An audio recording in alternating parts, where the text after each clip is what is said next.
नमस्कार दोस्तों, ज्योतिष उपग्रह में आपका बहुत बहुत स्वागत है। मैं अमरेंद्र। दोस्तों, आज मैं आपके सामने अपने सीरीज का तीसरा पार्ट लेकर प्रस्तुत हूँ। मैंने दो पुराने जो प्रीवियस जो वीडियोस थे उसमें चर्चा की थी नक्षत्रों की, कि नक्षत्रों का प्रादुर्भाव कैसे हुआ, नक्षत्रों का क्या प्रभाव हमारे ज़िंदगी में पड़ता है। और उसमें मैंने आपसे दो नक्षत्र की ऑलरेडी चर्चा कर चुका हूँ, एक अश्विनी नक्षत्र, दूसरा भरणी नक्षत्र। आज जिस नक्षत्र की मैं चर्चा करूंगा उस नक्षत्र का नाम है भरणी नक्षत्र, सॉरी कृत्तिका नक्षत्र। कृत्तिका नक्षत्र, जैसा कि आप जानते हैं, कृत्तिका नक्षत्र का स्वामी सूर्य होते हैं। और आप जानते हैं कि सूर्य हर ग्रहों के राजा हैं। अगर आपकी कुंडली में सूर्य सबल है, मजबूत है, अच्छे घर में बैठे हैं, तो ये मानकर चलिए कि आप रोग से बिल्कुल दूर रहेंगे, पिता का पूरा सहयोग मिलेगा, राज्य में मान सम्मान पद प्रतिष्ठा सब कुछ मिलेगा। तो यहाँ पर मैं बड़ा रोचक ये भरणी नक्षत्र, ये कृत्तिका नक्षत्र होता है, क्योंकि मैंने आपसे पहले चर्चा की है कि एक नक्षत्र के 4 चरण होते हैं और एक राशि में 9 चरण होते हैं। तो यहाँ पर कृत्तिका नक्षत्र के जो 4 चरण होंगे उसमें अगर किसी का जन्म कृत्तिका नक्षत्र के प्रथम चरण में होता है तब उसकी राशि मेष होगी। और मेष राशि के जो स्वामी होते हैं वो सूर्य होते हैं, मंगल होते हैं। और कृत्तिका नक्षत्र के जो राशि स्वामी होते हैं सूर्य होते हैं। तो यहाँ पर सूर्य और मंगल का आदित्य एक तरह से योग बन गया और दोनों आपस में मित्र भी हैं। और सूर्य और मंगल जिनकी कुंडली में सबल हो गए, तो ये मानकर चलिए कि वो शासन में, प्रशासन में, राज्य में बहुत ऊंचे पद पर पहुंचता है और ज़िंदगी में मान सम्मान यश बहुत कुछ हासिल करता है। और अगर किसी का जन्म कृत्तिका नक्षत्र के दूसरे, तीसरे, चतुर्थ चरण में हुआ है तब उसकी राशि वृषभ हो जाएगी। और वृषभ राशि के जो स्वामी होते हैं वो शुक्र होते हैं। और यहाँ पर सूर्य और शुक्र का कॉम्बिनेशन हो गया। तो सबसे पहले मैं चर्चा करूंगा कि अगर किसी का जन्म कृत्तिका नक्षत्र के प्रथम चरण में हुआ है तो क्या प्रभाव उसके ज़िंदगी में होगा। देखिए, अगर किसी का नक्षत्र कृत्तिका चरण के प्रथम चरण में किसी का जन्म हुआ है तो इसका जो प्रेजेंस होता है ये आपको मेष राशि के 26 डिग्री 40 मिनट से लेकर 30 डिग्री तक होता है, ठीक है। और इनका जो प्रभाव होता है ये सिर, मस्तिष्क, आई और आईसाइट में होता है, ठीक है। उसके अलावा अगर आपकी कुंडली में कृत्तिका नक्षत्र किसी तरीके से दूषित है तो अगर बीमारियां वगैरह होने का जो चांसेस रहता है, आपको वायरल फीवर हमेशा परेशान कर सकता है, बिकोलाई, टाइफाइड, ये सब खाली परेशानियों का कारण बन सकता है। आपको फाइलेरिया का प्रॉब्लम हो सकता है, मिजल्स का प्रॉब्लम हो सकता है, सर में चोट लग सकती है, एक्सीडेंटल प्रोन आप रहेंगे, हमेशा छोटी मोटी दुर्घटना आपके साथ होती ही रहेगी, हड्डी में पर्टिकुलरली चोट लगेगी आपको, एकदम मानकर चलिए। फायर का भी प्रॉब्लम होता है, जलने वलने की संभावनाएं भी आपके कुंडली में आपके साथ हो सकता है अगर कृत्तिका नक्षत्र और सूर्य दूषित हैं तो। उसके अलावा कोई भी एक्सप्लोजन में कोई दुर्घटना वगैरह भी घट सकती है अगर किसी की कुंडली में कृत्तिका नक्षत्र, सूर्य भी अगर दूषित हैं। और भी बहुत सारे मतलब जो पॉइंट्स होते हैं जन्मपत्री में, लेकिन एक जनरल स्टेटमेंट है, इस तरह की संभावनाएं हो सकती हैं अगर किसी का जन्म कृत्तिका नक्षत्र के प्रथम चरण में हुआ है तो। हाँ, दूसरा जो पॉजिटिव पॉइंट है, अगर किसी का जन्म कृत्तिका नक्षत्र के प्रथम चरण में होता है तो वो बहुत हेल्दी होंगी, अच्छा हेल्थ होगा उनका, क्योंकि कोई प्रॉब्लम्स नहीं आने चाहिए उनको, बहुत एनर्जेटिक होंगे, उनमें एक आगे बढ़ने की प्रवृत्ति होगी, लीडरशिप क्वालिटी होगी, बोलने में मतलब कोई उनसे आर्गूमेंट नहीं कर सकता है, और काफ़ी स्मार्ट और बोलने में काफ़ी सक्षम होंगे वो, ठीक है। वो बहुत अच्छे जुडिशियरी सर्विस के मतलब जज वगैरह की का पद भी हासिल कर सकते हैं, अच्छे एडवोकेट भी हो सकते हैं ये। उसके अलावा उनमें कॉम्पिटिटिव एटीट्यूड होता है, कॉम्पिटिटिव भावनाएं होती हैं उनमें बहुत ज़्यादा, खाने के बड़े शौकीन होते हैं। एक सब्जी से उनका पेट नहीं भरेगा, उनको 4-5 सब्जी चाहिए ही चाहिए, और थोड़े से एग्रेसिव होते हैं। अगर किन्हीं का जन्म कृत्तिका नक्षत्र के प्रथम चरण में हुआ है तो किस तरह के प्रोफेशन को सेलेक्ट करेंगे, मैंने पहले भी आपसे कहा, क्योंकि प्रथम चरण में मंगल और शुक्र सूर्य दोनों का कॉम्बिनेशन हो जाता है।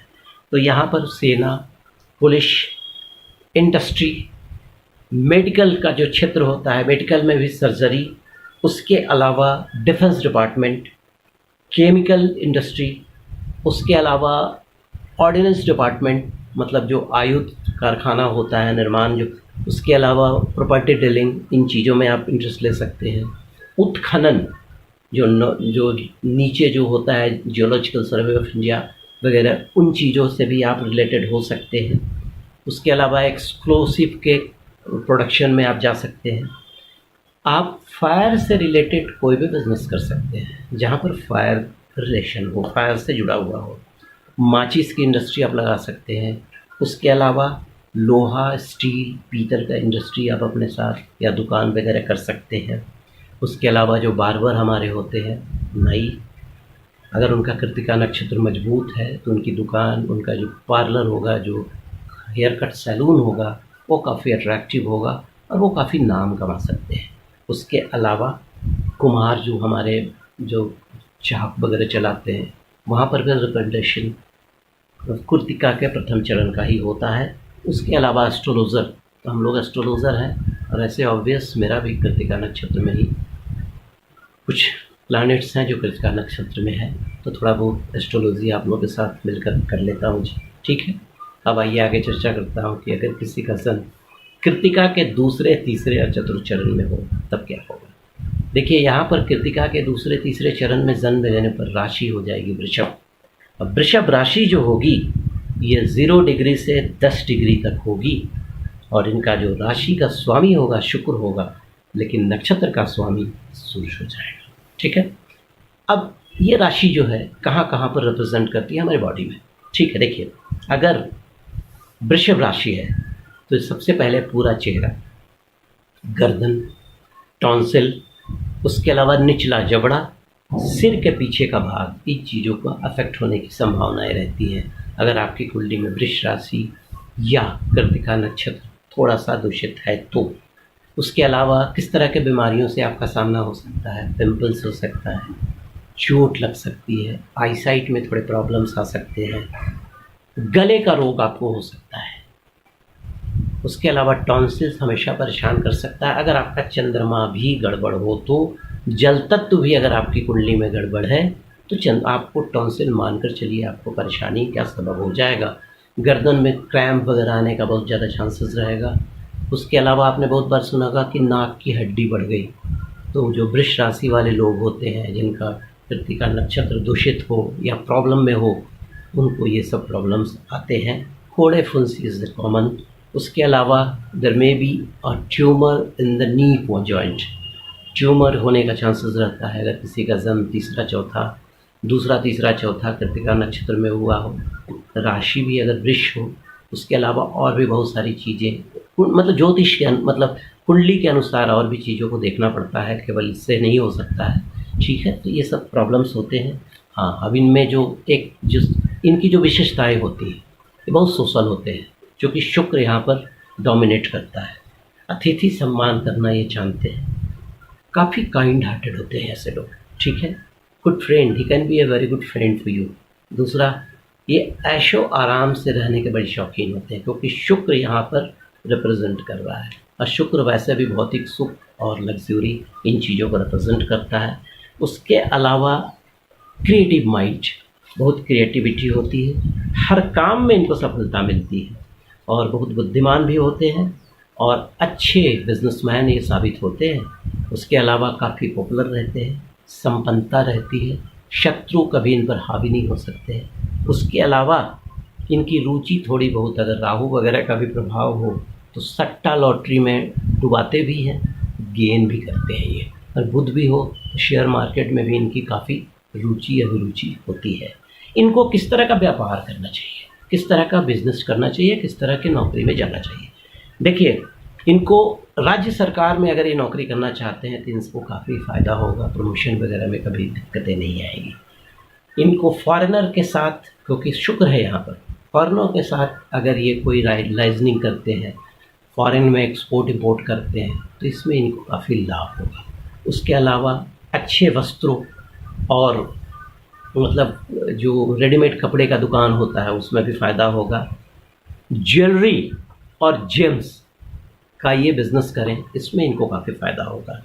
उसके अलावा बहुत सारे लोग जो ये क्या बोलते हैं डीप वगैरह, जैसे मुथूट फिनांस वगैरह जो है, फिनांस वगैरह की कंपनी खोलते हैं, उसमें भी इनको काफ़ी फ़ायदा हो सकता है। उसके अलावा चूँकि शुक्र यहाँ पर है ना, तो संगीत, ड्रामा, नाट्य, पोएम, अच्छे पोएट हो सकते हैं ये। उसके अलावा कला और ये जो आर्ट कल्चर, इनमें इनका मतलब वर्चस्व रहेगा, मतलब ऑटोमेटिक, मतलब नेचुरल टैलेंट इनमें होगा इस तरह का। उसके अलावा अच्छे स्कल्पचर, अच्छे मूर्तिकार ये हो सकते हैं। उसके अलावा फ़ोटोग्राफ़ी के काफ़ी शौकीन हो सकते हैं, फ़ोटोग्राफ़ी करें उसमें भी क्लिक कर सकते हैं। इंटरनेशनल बिज़नेस में भी इनको फ़ायदा होगा। उसके अलावा कोई भी डेकोरेटिव काम करना चाहें, उसके अलावा आप चिकित्सा, मेडिकल का जो फील्ड है उसमें भी जा सकते हैं आप। उसके अलावा टैक्स का जो डिपार्टमेंट होता है उसमें भी नौकरी कर सकते हैं, इनकम टैक्स वगैरह का बड़ा पद, अगर आपकी कुंडली में सूर्य मंगल भी मजबूत है तो। और सबसे इम्पॉर्टेंट, ऊन और बाल, जो भेड़ शिप का जो बाल होता है उसके एक्सपोर्ट इंपोर्ट का बिजनेस में भी इनको काफ़ी फ़ायदा होगा। और ये अच्छे गायनोकोलॉजिस्ट हो सकते हैं, अच्छे सेक्सोलॉजिस्ट हो सकते हैं अगर डॉक्टर बने तो। अब देखिए यहाँ पर क्या हुआ, शुक्र और सूर्य दोनों का कॉम्बिनेशन हो गया। तो आप किसी भी एस्ट्रोलॉजर को दिखवाकर अपनी जो कुंडली के अनुसार सूर्य का अगर रत्न पहनने का अलाउ है तो सूर्य का रत्न पहने, नहीं तो अगर शुक्र का रत्न पहनने का अलाउ है तो शुक्र का रत्न पहने। सूर्य को अर्घ दें और शुक्रवार को माता लक्ष्मी की पूजा करें। मेरा अपना विश्वास है कि आपके जो नक्षत्रों का जो प्रॉब्लम्स है वो बिल्कुल दूर हो जाएगा। तो दोस्तों, ये वीडियो आपको कैसा लगा आप हमें बताएंगे। और अगर आपने अभी तक हमारा चैनल सब्सक्राइब नहीं किया है ग्रह और ज्योतिष, आप सब्सक्राइब कर लो, बेल आइकन को दाब लो और लाइक भी कर दोगे। आपको इस तरह से मैं आप हमेशा कुछ ना कुछ जो ज्योतिष से संबंधित जानकारियाँ होती हैं आपको उपलब्ध कराता रहूँगा। आज के लिए बस इतना ही। नमस्कार, अमरिंद्र की तरफ से धन्यवाद।